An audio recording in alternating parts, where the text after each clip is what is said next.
કહેવાય છે કે નવરાત્રીને જે દિવાળી કરતા પણ વધુ ઉત્સાહપૂર્વક ઉજવે છે તે ખરા અમદાવાદવાસીઓ.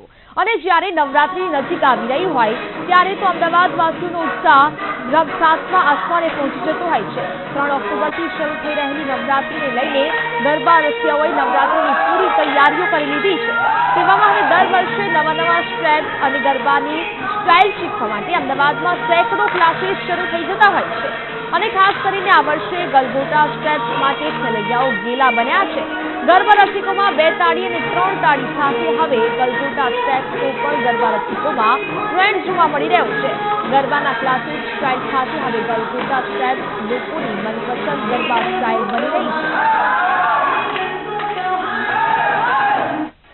ગરબા આપણો એક બહુ જ જૂનો ફેસ્ટિવલ છે. 9 દિવસ આપણે રોજ પાર્ટી પ્લોટમાં, સોસાયટીમાં બધી જગ્યાએ ગરબા કરીએ તો એનાથી આપણે રોજે જઈએ એટલે વર્કઆઉટ બી સારું રહે, હેલ્થ બી સારી રહે અને આની સાથે સાથે આપણું વર્કઆઉટ બી થઈ જાય અને મજા પણ આવે. બધાને જોડે ગ્રુપમાં જઈએ અને ફેમિલી સાથે ને પછી રોજ આવી રીતે મજા આવે. એટલે ઘણો બધો પડે. આપણે 2 તાલી કરીએ, 3 તાલી, અહીંયા દાખલા કરાવે, ટેટુડો અને ખોડિયારમાં એવા સ્ટેપ કરાવે તો એનાથી ઘણો સારો ફરક પડે છે.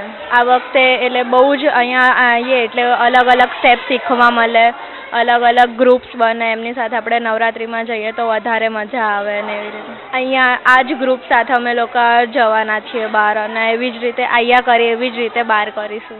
હું અહીંયા પોતે 2 મહિનાથી ક્લાસીસ ચલાવી રહી છું અને મા આદ્યશક્તિની આરાધનાથી ખેલૈયા આ વખતે ધૂમ મચાવી રહ્યા છે. જે પ્રમાણે આપણે જોઈ રહ્યા છે કે આ વખતનો જે ટ્રેન્ડિંગ સ્ટેપ છે એ ગલગોટો છે, પછી નવા બોલિવૂડ સ્ટેપ છે, નવા સ્ટેપ ચાલી રહ્યા છે.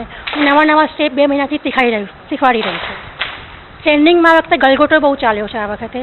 પછી દાખલા છે, દાખલા આમ ચાલતા પણ નવા સ્ટેપ દાખલામાં અમે લોકો કરી રહ્યા છે આ વખતે. જે બોલિવૂડ સ્ટેપ છે, સાલસા સ્ટેપ છે, બધા નવા સ્ટેપ શીખી રહ્યા છે અમે લોકો.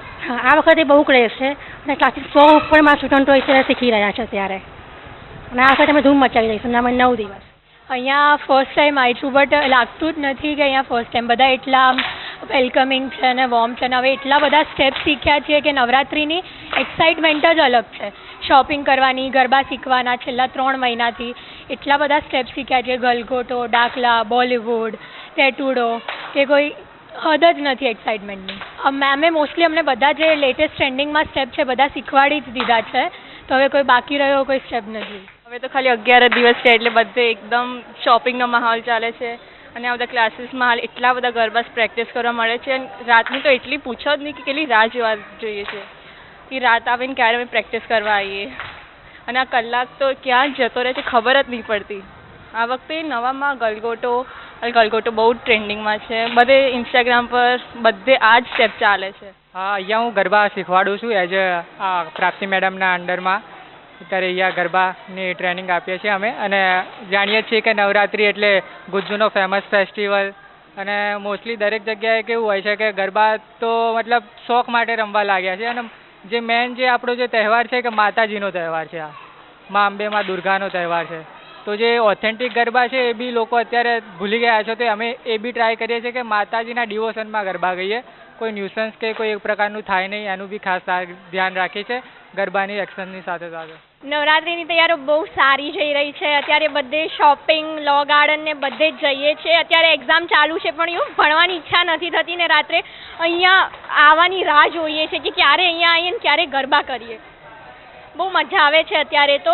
અહીંયા બધા અલગ અલગ સ્ટેપ શીખવાડે છે, બહુ સારી રીતે શીખવાડે છે. હાર્ડ હોય છે તો બી ઇઝી સિમ્પલ વેથી શીખવાડે છે. ના એમ ભડકતા હોય ને આમ એકદમ એનર્જી આવી જાય ને. દાખલા છે, ટેટુડો છે, બોલિવૂડ છે, એ બધા સ્ટેપ્સમાં બહુ જ મજા આવે છે. નવા સ્ટેપ્સ આવી રહ્યા છે જેમ કે ગલગોટોના છે, પછી ખોડિયારમાં વાળા છે, એક્સેટ્રા બહુ બધા એવા નવા સ્ટેપ અહીંયા તો શીખવા મળે જ છે અને આપણને આમ આવવાની ઈચ્છા બી થાય કે આપણે એક બી દિવસ સ્કીપ ના કરીએ અને આપણું કંઈ બી રહી ના જાય એવી ઈચ્છા હોય છે.